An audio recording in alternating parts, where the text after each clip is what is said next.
On me. Hey guys, Chris Field here, continuing our afternoon adventures, and today is one I know many of you have been looking forward to. We are going to the fire station. So you can see behind me, fire truck, which we're going to get to that in just a few minutes, but I'll give you boys and girls and parents time to log on this, well, where I live, it's a beautiful Tuesday afternoon. Had a lot of rain yesterday, but today it's Sunday also. We had a lot of rain, but today it's been a beautiful day. So really excited to have you guys again. I'm at the fire station. You can see the truck behind me. I'm going to tell you all about that. I've got several firemen and firewomen here with me, and they are very excited to be able to show you guys all the cool stuff that they're doing every single day. So you guys that are chiming in, we got folks from New Jersey, Texas, Roanoke, Texas. Appreciate you guys. Pretty cool. East Coast, end of the day for you kids up there. So really excited to have you guys. Somebody from Wisconsin. So do me a favor. If you are watching this now, meaning you can hear my voice, Facebook, I actually got a message that they had restricted how many people were able to see our page because we had so much traffic last week. So they said our page grew so fast that they actually were showing it to less people naturally, which is pretty annoying to me, to be honest. But if you'll share this video right now, that will let more people see the video. Your friends and your families will be able to see this video because, again, for whatever reason, Facebook isn't showing it to as many people naturally. So if you guys will help us out by hitting that share button, that would be pretty awesome. So awesome to see you guys checking in. I see our first international watcher from Alberta, Canada, up in Calgary, and California, Maryland, Pennsylvania. So the firemen and women didn't realize that we had an audience from all over the country, all over the world. They were feeling pretty famous whenever I told them that we had watchers from all over the world. So you guys are awesome. There's another Canadian from Montreal, Quebec, and we got Nebraska, North Carolina. So yeah, this is awesome. Oh, somebody from the UK. Shout out to Sutton all the way in the UK, man. This is awesome. All right, so kids, tell me, are you most excited today to see the fire truck or the firemen and women? You're not going to hurt their feelings. Just be honest. Are you more excited about the fire truck or the firemen and women? That's a tricky question because they're both pretty awesome. So, all right, I'm going to show you the fire truck one more time behind me, and then I'm going to turn this camera around. So one last time, if you'll hit the share button so that more of your friends and family can see this, that's going to be a huge help to helping us get the word out about this stuff that we're doing.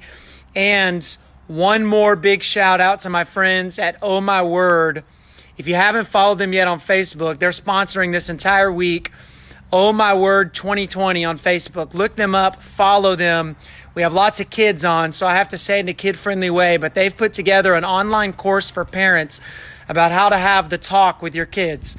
And they've done an awesome job. They read over 200 books to put this curriculum together. I've done the course. It's incredible. Oh My Word 2020. Look them up on Facebook. Follow their page. And let's cut my talking and actually see a fireman. You guys ready? All right, let's do it. Well, hello, boys and girls. Parents, we are so glad that you are here. My name is Travis. I am a member of the Brazos County District 2 Volunteer Fire Department. Does everybody know what a volunteer is? Go ahead and raise your hand or say out loud if you know what a volunteer is. So a volunteer is somebody who helps people, who helps members of their community and does things without getting paid. You can volunteer at a church, you can volunteer at your school, you can volunteer at the food bank. There's all kinds of different ways that you can volunteer, but did you know that you can volunteer as a firefighter? Right? A volunteer firefighter. Can you believe it? How many of you live in a city? Show of hands, how many live in a city? So most of you who live in a city y'all have some sort of a paid fire department. The county that we live in here in Texas, we have 2 cities within our county, and there's actually 2 fire departments. One's called Bryan, one's called College Station, and they serve the members that live inside those city limits. But what if you live out in the country? How many of y'all live out in the country? Probably quite a few of you. Well, what happens if you live out in the country and you have an emergency? When you call 911, what happens? Well, the call still goes to dispatch just like it normally would, but the dispatcher, they figure out who you are and where you live, and they look at the map and they say, okay, this person is not within the city limits. They live out in the county, and so we're going to dispatch a volunteer fire department to help them.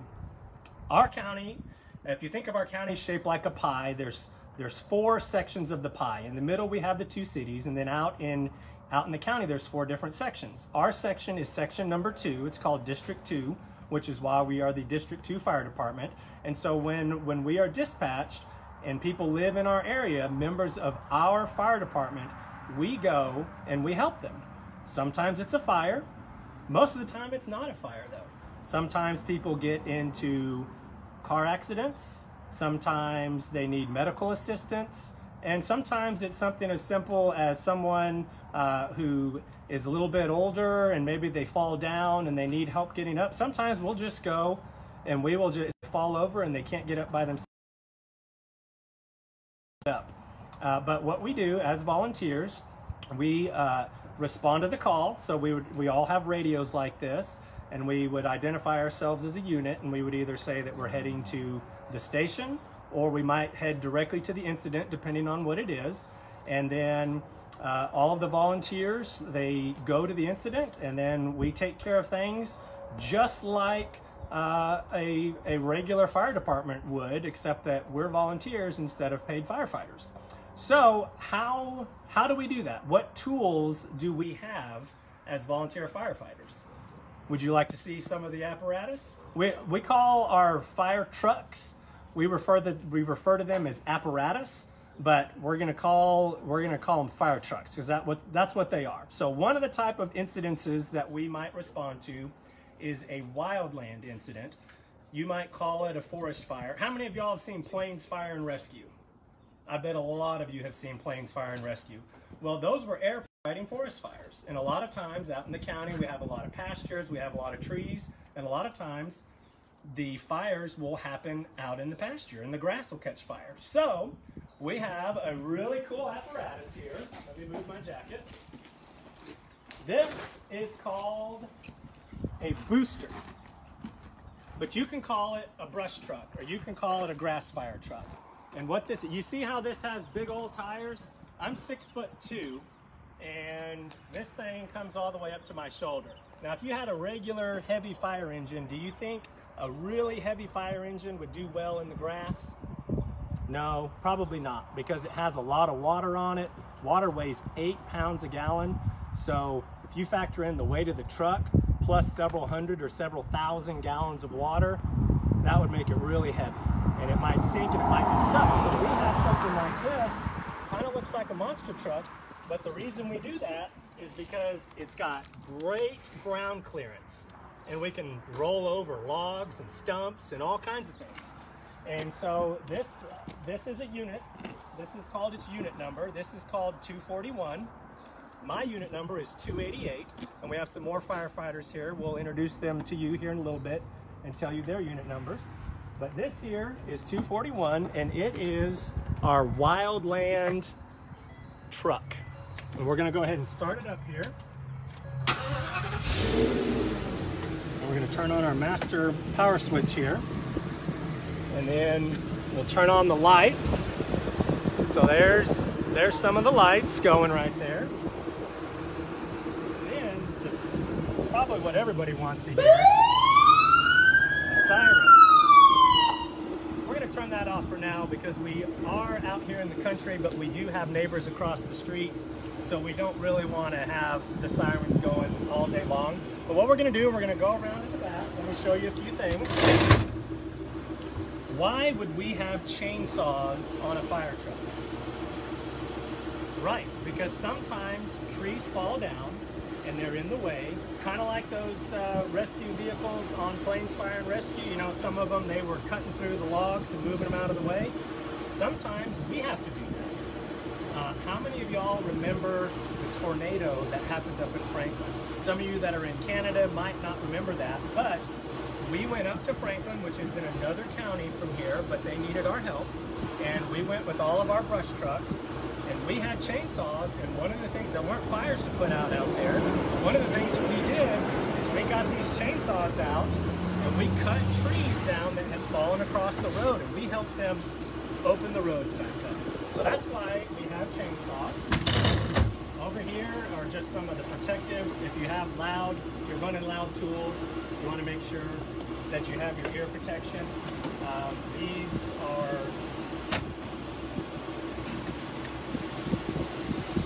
wildland bags. So these, if we were going off-road and using hand tools, we would put these backpacks on, and those have some of the tools that we need. And then if you're operating the chainsaws, these are chaps so that your legs don't get cut up, because it's all about personal protective equipment, PPE. We want to make sure everybody stays safe. And then you come around back here, and we'll turn this on later. We're going to operate this a little bit later, but this is our pump. And what would happen is if there was a grass fire, you'd have one person driving the vehicle, and you would have another firefighter that would be walking along behind the vehicle. And this hose comes out a really long way. They would be walking along behind the vehicle, and they would be putting the fire out with this. And then if you want to come over, this right here, this is our tank. That's the water tank, and it holds 300 gallons of water. So if you think about a gallon of milk, how many of y'all have a gallon of milk in your refrigerator at home? You don't have to go get it, but just think about how big a gallon of milk is.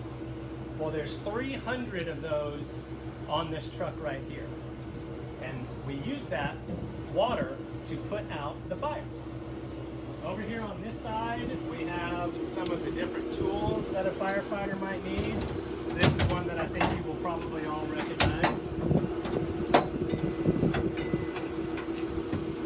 That's, when you think of a firefighter, you think of an axe, right? Well, we've got all kinds of tools on here. We've got bolt cutters. We've got air packs. This is something that a firefighter would wear on his back and put on a mask, because sometimes the smoke is too thick and you don't want to breathe in all that nasty smoke. So you would use something called an SCBA. How many of y'all have heard of a scuba tank? Probably all of you know what a scuba diver is. Well, this is very similar, except you take the U. The U in scuba stands for underwater. Well, we're not going underwater with this, and you wouldn't want to go underwater with it. But this is a backpack that you would put on.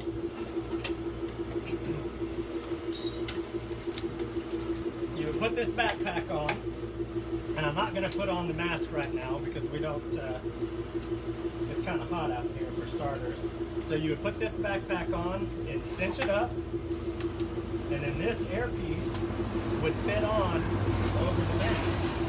And if we were going into a structure fire, which is also called a house fire, I would actually have on a much heavier coat, but this would be the mask that would go on over our face, and then this would clip, that would clip right on there, and then the firefighter could breathe inside the environment where we normally wouldn't be able to breathe. So again, these are just some of the tools. This particular brush truck is a 4-seater, so we could actually take up to 5 firefighters in this truck right here. We would have 2 people in the front and 3 across the back. And we're going to come over this way. So this is what we would use to fight brush fires and wildfires. But now, when it comes to fighting house fires, we're going to introduce you to another one of our firefighters. This is Assistant Chief Daniel. How are y'all? Now, we talked about earlier how we are volunteers. I'm a DJ. Mr. Steven behind us there, he's kind of helping out. He is in the military, and he's also a student. Mr. Daniel, Assistant Chief Daniel, he is a firefighter for the city of Bryan. But he loves firefighting so much, he also volunteers as a firefighter as well. So Mr. Assistant Chief Daniel, he's going to tell us a little bit about 221. This is the engine that he would use more in the city, but we have one here out in the county as well, because we do have houses that do catch on fire. In fact, we had one two nights ago. Yeah. 2 nights ago. So before we get into the big truck, lots of people are asking about a fire dog. A fire dog. Do you have a fire dog? We have many questions, hundreds of questions. No, we don't have a fire dog here. The Dalmatian, I guess the history of the Dalmatian goes back to way back when Ben Franklin was still alive. Ben Franklin is who started the fire service way back, and he kind of set the foundation for what we do today. But Dalmatians were used back when horses were drawing the drawing carriage to the fire. They still, bigger departments, some of them today will still use a Dalmatian just for the traditional portion of it. But today it's really just a companionship now. So, but like I said, we're gonna go into the fire truck today. I don't know, do we have any Paw Patrol fans out there? Oh yeah, I'm sure we do. Yeah, we still young enough for that. So everybody remembers the truck that Marshall gets on, right? So this is kind of like the truck Marshall gets on, okay? So this carries a bunch of tools and equipment to help put house fires out. Like firefighter Travis was saying earlier, we respond to vehicle accidents. We have tools to help you if you're trapped in a car. We can help get you out. So what we're going to do is we're going to start on one side, go on the other, just like we did with the other truck, okay? So right here is the main meat and potatoes of the truck, okay? So this right here is the water pump that's on the truck. Does everybody know what a fire hydrant is? Everybody sees them when they're going back and forth to school and stuff like that, right? Everybody raise their hand. Everybody seen one? Okay. Sometimes they're different colors, but usually red. So what we do is we take a hose similar to this. And what we can do is we can connect that to a fire hydrant. And we connect it to this deal right here. This valve is what we call a valve. We plug the hose into the fire hydrant and we can supply water here. Out in the country, it's a little bit different. We have to bring our water with us. In the city, we still have a little bit of water in our truck, so we have 500 gallons here. That's usually what we have in the city. But out here, we don't have very many fire hydrants. So what we'll show you later is a truck that solely brings water with us, okay? So what the engine does is it basically takes the water and it puts a lot of pressure behind it. So you know when you play with a water hose, there's a lot of pressure behind your water hose. It's the same thing, but it adds a little bit more pressure behind it. It's like sticking your thumb on the water hose to make it go further. So what we do is we carry a bunch of fire hose, and there's a special nozzle on here. If I can get it pulled out, it looks just like this. All right. So a lot bigger than your water hose at home, okay? But this will put out about 200 gallons a minute. That's a lot of water at one time. So every second, it's 3 gallons of water. Mm-hmm. So if they think about a milk carton, it's 3 of those every second that comes out of the water hose. That is a lot of water. That's a lot of water. That's a lot of water. So besides carrying water, carrying fire hoses, we're going to kind of talk about some of the other equipment that we carry, okay? We all saw axes on here. We carry a bunch of, a couple of small power tools. You saw the chainsaw that was on the other truck. This is kind of similar to a chainsaw, but instead of what we, I guess, cutting wood with, we can cut metal with this. We can also cut wood with it, but we use this for car accidents mainly. We move down, we've got fans. So if your house is full of smoke, we can put a giant fan, kind of like anybody has a box fan at home to keep them cool. So this basically pushes air into your home to kind of basically create a positive pressure and force some of that smoke out. Also, some of the things that we use is we use a generator to create light, power for lights and other power tools that we may need. We don't have we don't have a long enough extension cord to get power to wherever we need. So we have to bring our power with us too. And a lot of time it's dark when we're doing things. So if we need to plug in power tools, we can plug in lights, we can do all kinds of things. So one of the other things I wanted to show you guys, so the hose that I showed you, we connect to a fire hydrant. That's a smaller section, but we also carry 1,000 feet of the same size hose back here. So if we need to connect to a water source that's further away from where the fire is, we can do that. We can still bring the water with us. So that is 5 inches in diameter. A lot of water you can put in there. So people are asking, I'm seeing a lot of questions, how old do you have to be a volunteer firefighter? So you have to be at least 18 years old to be a firefighter. And what kind of training do you need to have? So to become a member, you don't have to have any training or experience to do so. When you get hired, when you get accepted as a member here, we send you to training, and then we also do some in-house training as well. And how many volunteer firefighters as part of this district? So we have 30 members, 30 or 35 members, and out of that 35 members, we have 28 that are certified, and either in all hazards, which they can go to house fires, they can go to medical calls, they can go to RAS fires. And some of those guys are here and they offer just hands, so they can help do rehab, they can help shuttle equipment, and do other things other than just put fires out. There's a lot of things that you can do at a volunteer fire department other than just going and responding to calls.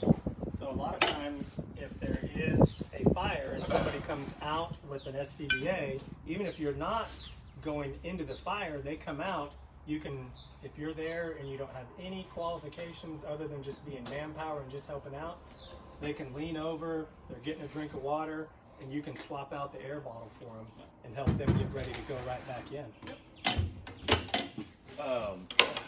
One of the most iconic pieces of equipment that we carry it's called the Jaws of Life.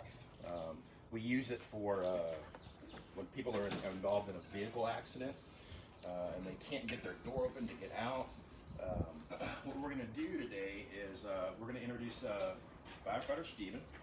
He's going to kind of show you how this works and show you the power of the piece of equipment. So if Travis has anything else, before he fires this up, I just want you to kind of see the difference in the equipment that he's wearing.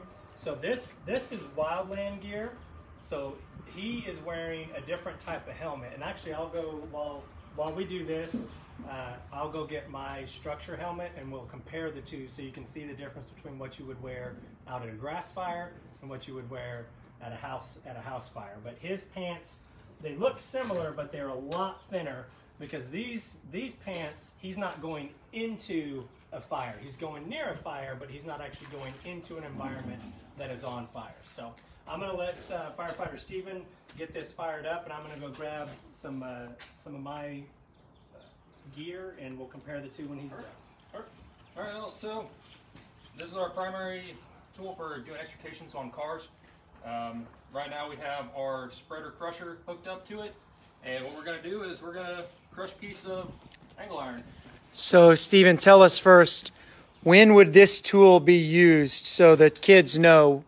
So this tool is very commonly used on vehicle accidents. If we have somebody who is stuck inside of a vehicle, I'm sure, or anybody's ever seen a car wreck, you've seen how cars keep on getting crushed up kind of like a tin can.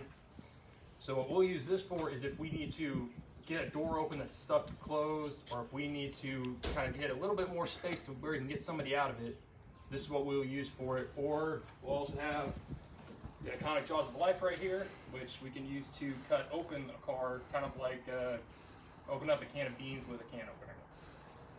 Okay, great. So you're going to show us how powerful this is. Yep. All right.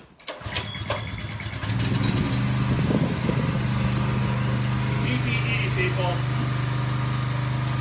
PPE means personal protective equipment. You see how he's wearing goggles, gloves, a helmet. He's got his boots on. So that's a piece of metal. Very, very strong metal.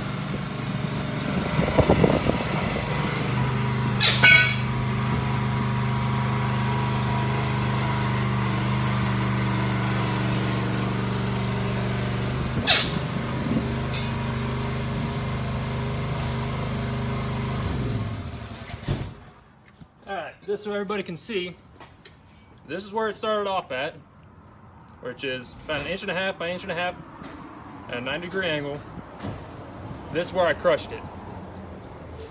So if you can see how much that deformed, you can kind of imagine this is a lot thicker than what a car steel is. So if you can imagine what this did to this piece of metal, it's going to really do a lot of work whenever you're trying to get somebody out of a car. Okay. All right. So, Firefighter Travis was talking about some of the differences in the personal protective equipment. We call what Travis is wearing called bunker gear, is another name for it. So the difference is the coat and pants are a little bit thicker. So we would, you can go into a burning house or what we call a structure fire. Doesn't always have to be a home. But it offers a lot more protection. So if you think of an oven mitt that your mom or dad uses when they cook, that's pretty much what he's wearing. See how thick that is? Is a big oven mitt. Yes. Versus, So what he has, this kind of helps if the fire kind of touches a little bit, but he's not around it up as much. It basically kind of offers kind of cutting protection if he were to get close to glass and stuff like that when he's working a vehicle, or if he's out of a grass fire, help him a little bit where he's not going to be standing right in the middle of the fire. So it's a little bit lighter weight. And like I said, not as heavy as what Firefighter Travis is wearing. And if you'll notice, you notice how on the backs our names are lower. They're not up on the back of our shoulder like a normal basketball player would be. Right. Does anybody know why? Does anybody remember what I had on earlier on my back that would make it so important for them to be able to read my name down here low instead of up high? The self-contained breathing apparatus. That's right, SCBA. Because a lot of times, if you're in a fire, you're going to be wearing one of those backpacks and one of those air tanks. And so, if my back is to you, having our name down low helps able to more easily identify which firefighter is there in front of you. So how much would all of the equipment weigh if you had everything on? Ooh. It's close to about 50 pounds. Okay. 50 pounds if you had all of the equipment on. Including the SCBA. Yeah. It's a lot of weight, especially when you're working, doing hard work, having to wear all that. It can be exhausting. In Texas, we get, in the hot summer, we get to about 102, 103 sometimes. Fires burn still in the high temperature outside, so it can be very exhausting. So, And fires burn in the rain. The one we did the other night, it was pouring rain and the fire was still burning. Does the rain help the fire at least go out faster, or is it not enough water? So the rain alone won't put the fire out. The one that they had the other day, there was a lot more rain versus how much rain was falling. So it took a lot of intervention on our part to put the fire out. So to kind of just touch some more on the fire truck, on the engine, if you will, this is where the firefighters they'll sit and they'll ride on the way to a call. So they have a seat that SCBA sits in. So all they have to do is once they get into their gear, all they would have to do is come in and they can sit down right into that seat and they can put their SCBA on right away as they're going to the call. But you notice there's also seat belts too. Wear them just like you guys do, okay? So y'all make sure when y'all are riding, wear your seat belt. Everybody wears their seatbelts, right? That's right. So we also carry a medical bag. We carry a couple of small things that we need along the way. This seat here, usually the officer will sit. He or she also has a just like in the back. We've got access to the radio, send and receive important information about the call that we're going to. And the most important seat in the fire department, right this way, guys. Driver's seat. Love the driver's seat. This seat right here, you get to turn on all the bright lights and make all the kind of good sounds in the world that you want to go into a call, all right? Up here, the driver can control basically turning the water pump on. So the truck's engine helps power the pump that we need to create that additional water pressure to put fires out. Guys, if you don't have any other questions, we're going to show you guys, when we talked about earlier, how we bring the water to a fire. We've got 2 more things to show you, and then we're going to take a ride. How does that sound? All right, so this right here is called a water tender. In some areas, you may call it a water tanker. This carries basically it's 1,800 gallons of water. All right. So that's about 60 bathtubs 60 bath. full of water Full of water. right here in this one truck. Oh, see how much bigger this tank is than the one on the back of that brush truck? This is 1,800. The one on the brush truck was 300. Right. And the reason we have such a big truck like this is because that 300 gallons, when we're going 60 gallons a minute on the brush truck, we run out of 300 gallons of water pretty fast. But when you bring the 1,800 gallons, we can refill that brush truck or refill that engine with this water tank. And one of the ways that we can do that, behind here is a big tank. It's almost like a portable swimming pool. And what can happen is there's a chute that can come out on the side, or this chute out here on the back. We would take that tank. It would probably, how wide are those, how big are those tanks? 20 feet by 20 feet probably? Maybe not, maybe not. It holds all 1,800 gallons. And it's this wide. It's this long. And so it's this long and this wide, and we can dump in 1 minute, all 1,800 gallons can come out. And then this truck can go to a fire hydrant and refill, while the remaining vehicles that are on site can get water out of the big water tank. So where do you refill this truck? Well, there's different ways that we can refill this truck. If there are fire hydrants close by, we would prefer to go to a fire hydrant, but sometimes that's not always the case. We actually do have something that's called a dry hydrant. There are ponds out in the country where we can actually go and get water out of the pond. It's not preferable because the pond water is kind of gross, and then we really have to make sure we clean the pumps really well. But if something's on fire, we'll worry about cleaning those pumps later. That's the first priority, is to stop whatever's burning. But we can get water from fire hydrants. We can get water from ponds, from swimming pools. There's all kinds of ways. If there's water, let me show you on this side. We have something that's called a hard suction. These 2 tubes right here. This is training coordinator Rick. Howdy, kids. He's the one, firefighter Assistant Chief Good and I was talking about the training earlier. He's the one that arranges all of our in-house training. So he does an excellent job, and he's here helping us out today. He used to be a police officer in California, so hello to all. I'm sure there's kids from California that are watching you. Garden right now. Grove, California, I hope. And now he moved to Texas, and he joined the fire department because he wanted to volunteer and give back, and we're really happy to have him because he does an excellent job helping us get trained. So this right here, this is called hard suction. You hear it? It's called hard suction because it's hard. And what we can do is we can use this to actually get water out of just a standing pool, a swimming pool, or a creek, or anything like that. But we got to get fairly close to it to be able to do that. And it does have, if we need to, this does have a pump. So the other night, this was the first apparatus that was on scene. This was the first truck that was on scene at that fire. And if I'm not mistaken, this was the one that was actually pumping the water. So this truck has the hoses on it, just like our engine. There's hoses right up here. And we pulled these hoses off, and they started fighting fire with what would ordinarily be a tender. And there are multiple tenders here in town. College Station has one. The other 4 volunteer fire department, we actually have 2 ourselves. The other 4 fire departments each have at least 2. What's a tender? A tender is a tanker, a big truck that holds water. We're going to show you one more thing. Yep. And then I think we're going to get going. Now, we talked about fire.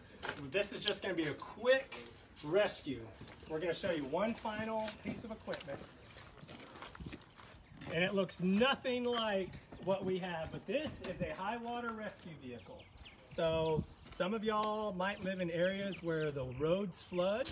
This right here can drive through water as long as it doesn't reach that black snort, as long as it doesn't go above here, this thing can drive. So this thing could drive in water taller than me, and there's plenty of room in the back to where if you were stranded, we could put you in the back and get you out of that high water situation. So this truck could drive with water almost 8 feet tall. I could stand up. The water could be above my hands, and as long as it's not getting into there, Wow, it'll still go. that's awesome. Yep. All right, so now we have a special treat for you guys. Let me ride in the fire truck with the firemen and the firewoman. I heard some of you asking if there was any firewoman. We'll introduce you to the firewoman when we get to where we're going. So do you guys want to ride in a real fire truck with me? Let's do that. All right, I think they're gonna let me sit in the front seat. And that, our driver, is firefighter Sandy. There's the lady you guys were looking for. There she is. Little girls, that's your role model. You guys can be like firefighter Sandy, and you boys too. Yeah, I'm a grandma even. Sandy is a grandma, And she's all hazards cleared. and she's a volunteer medically fire cleared. department. She Yep. can drive the vehicles. She's structurally cleared. Sandy can do any call that goes out. Sandy can do it. All right, well, let's go on a ride. I'm gonna put my seatbelt on. All right, kids, I'm putting my seatbelt on here. See, safety first. If you sit in the seat, you gotta have your seatbelt on. Find it, here it is. Got your seatbelts. Alarms will go off if our seatbelts aren't on. Oh, all right. You guys see behind me there? There's Travis.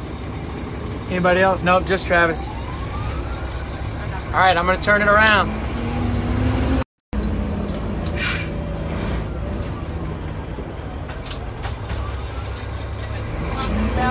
Moving over what we've got. Yeah. Lights and sirens. Yeah, so don't forget, kids, if you're listening, and your parents, whenever you see a police car or a fire truck or an ambulance and they have their lights and sirens on, you should pull over to the side of the road when it's safe, because they are on their way to help somebody like you. So are our lights and sirens on? Oh, can we turn them on? All right, we're gonna turn on the sirens for you guys in a minute. There we go.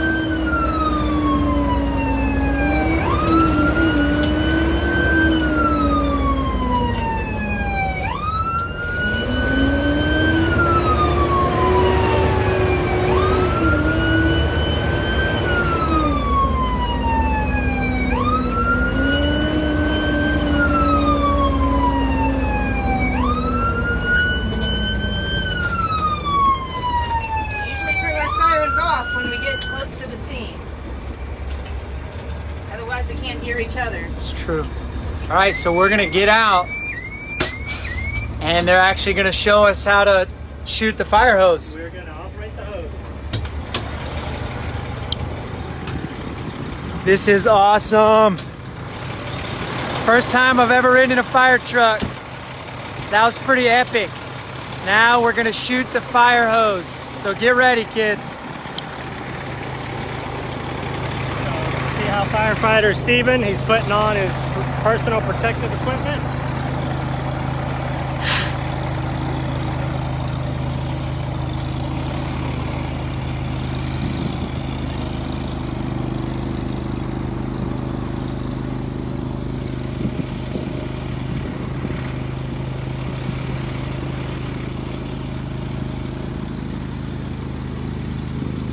Whoa, so he is shooting that hose from inside the truck. So this truck, we talked about earlier how a firefighter could walk behind.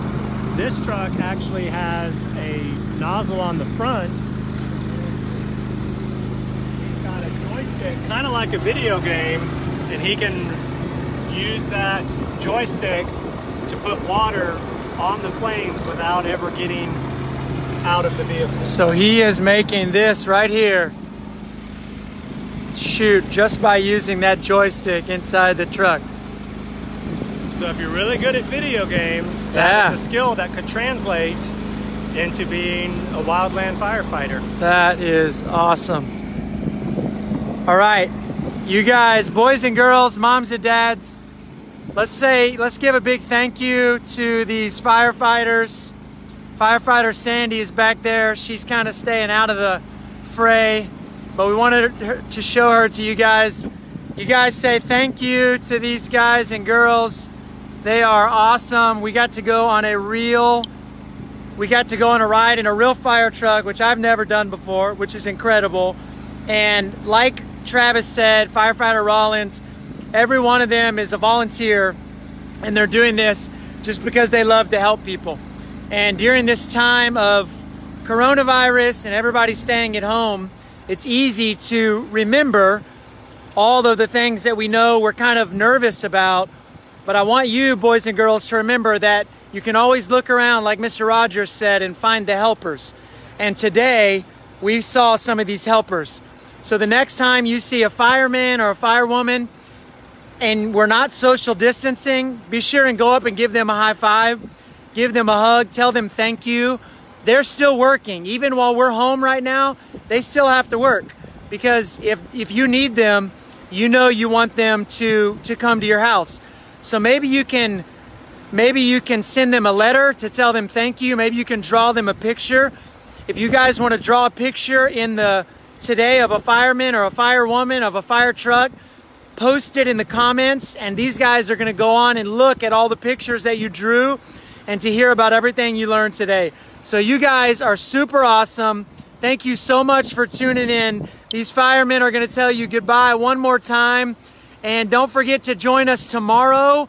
We're gonna have a former NFL quarterback who's actually gonna be on the show, almost as cool as these firefighters, and he's gonna teach us some agility drills. So it's gonna be pretty fun. We'll see you guys tomorrow. Chris Field signing off. Thanks again.